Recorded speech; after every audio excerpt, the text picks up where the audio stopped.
Hello, everybody out there in YouTube land. Um, I found myself with a splitting headache, and I I just thought that I would use the time to make another little video here. Uh, I don't know I don't know who all out there watches my videos.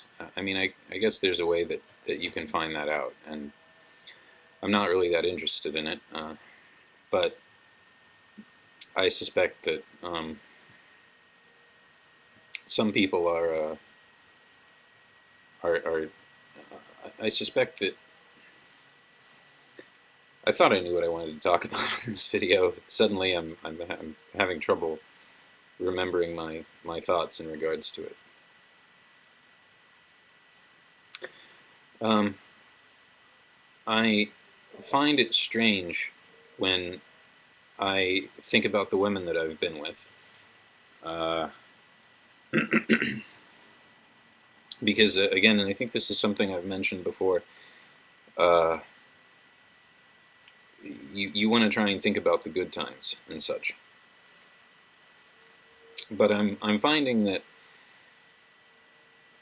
as I try and think about the good times, I don't necessarily wander into the bad times, per se, but I do tend to get sad, sometimes very sad, thinking about the good times because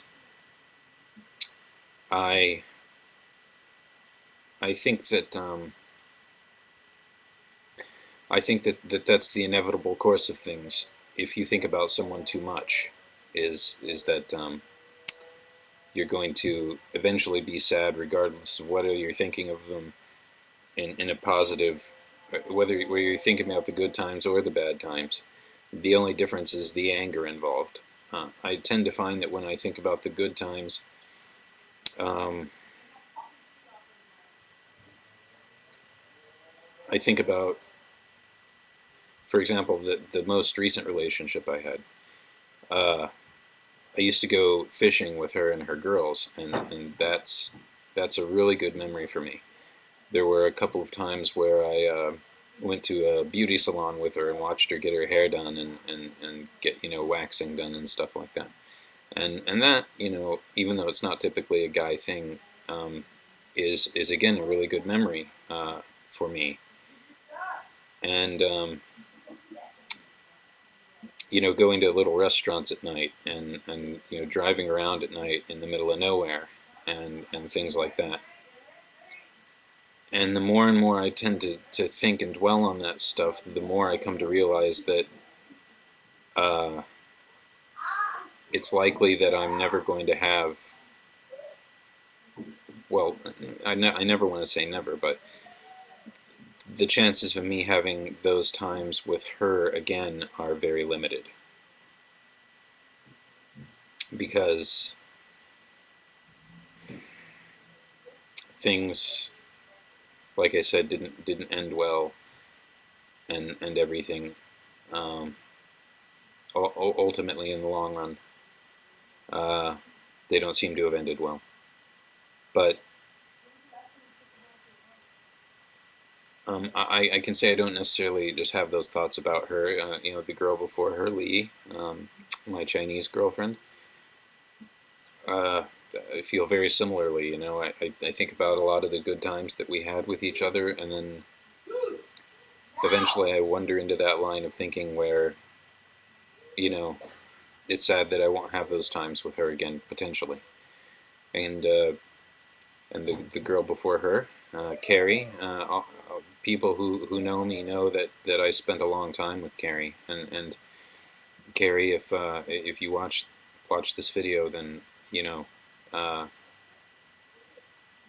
I she knows that I care about her still, and I care about Lee still, and I care about this current woman that didn't work out very much as well. It's hard to care about that many people sometimes. Uh,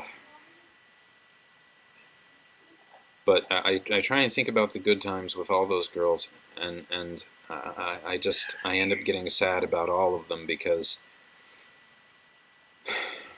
I'm sure that they want to place a lot of the blame on me.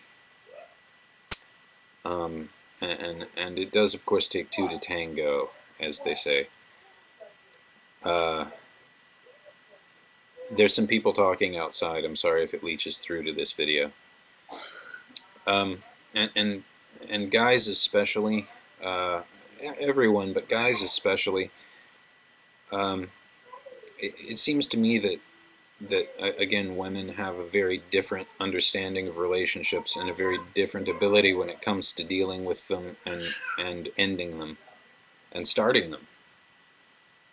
You know, I'm not the type of guy who can get out of a relationship and start another one really quickly. Uh, a lot of the women I know, though, they seem to be able to do that pretty well, and I don't know. I just think guys tend to be more hurt and again tend to feel that feeling of inferiority rather than incompatibility. Um, I don't think someone that you spent 6 years with is incompatible with you, and I think that there are plenty of people that are incompatible that from a certain point of view that manage to get along. So I think compatibility is sort of an illusion, really.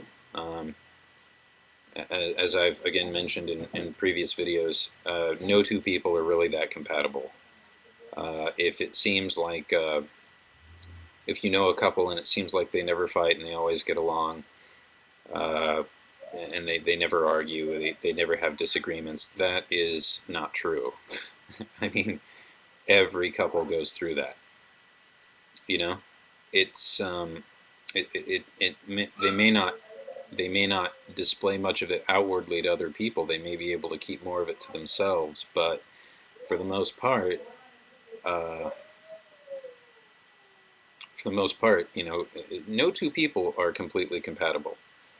Now, two people might be more compatible in different ways than you know another set of two people or what have you. Uh, but you can't leave yourself to believe that she's necessarily going to be happier. He or she is going to be happier with this other person that they're with. They might just be able to deal with them better, or they might be compatible in ways that are more important. There are going to be issues, you know, and that's something that's unavoidable. It's human nature. Uh, my current ex, she always insisted that a relationship should be easy and it should be like second nature. And even though some relationships are easier than others, they're hardly ever second nature and they're hardly ever problem free. So I wonder if the woman screaming outside realizes that her argument, you know, her yelling at her kid, is going to be on YouTube. Uh, so the thing to keep in mind is that dude dude or dudette that has been left, you are not inferior. Okay, never think of yourself as inferior because that's just going to screw with your head. Uh, you I guarantee are not inferior. You are different, and you might be different in a way that's harder for your that was harder for your ex to deal with. And just because that's the case does not mean that you'll never cross paths again. I Carrie, for example, Carrie and I, before I went to China, we were kind of talking again. We were thinking about, you know, seeing each other again, and I was totally going to ask her to come to China with me.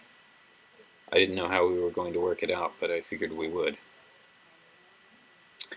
But I kind of messed that up again. Um, so and then Lee, she and I weren't really uh, getting along per se before I left China. But I just I did what she asked of me. After I left, I kept in contact with her a little bit. I tried to bring her here, but it was just going to be too difficult for either of us to do at the time. She sort of fell out of love with me, and we didn't communicate for a while. I just left her alone, and recently, we've been talking more. It's kind of strange, really. And I'm sure that my current ex, even though she seems to be really angry with me and really happy with the person she's with, uh, I'm sure that things, will not necessarily work out, but I'm sure that we'll be talking again at some point. It's it's very kind of difficult, and that's really the question that I wanted to ask my viewers is, and this is something that you guys can answer in comments, is do you think they all come back, assuming you don't fuck up again? It seems that as long as you don't do, as long as you do what the person wants and respects, they're going to get in contact with you again at some point, especially if you're a good guy. Because, and I'm not trying to toot my own horn here, anybody who knows me knows I'm usually pretty hard on myself, but one thing I am is a very good guy to the women that I've been with. I try and be anyway. Sorry, live near the airport. Now, I mean, that doesn't always mean that I've been the most compatible with all of the women I've been with, but that does mean that I try and take as much weight off of their shoulders as I can. I, especially lately, have tried not to argue too much. I try and discuss rather than yell. Um, I do have a problem with cutting people off that I'm really trying to work on. Uh,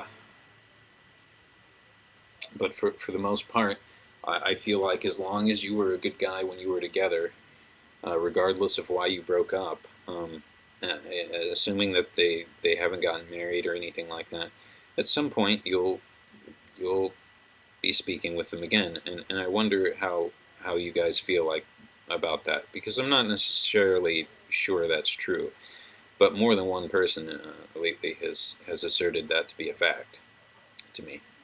So um, I'm just really wondering how you guys feel about that. Uh,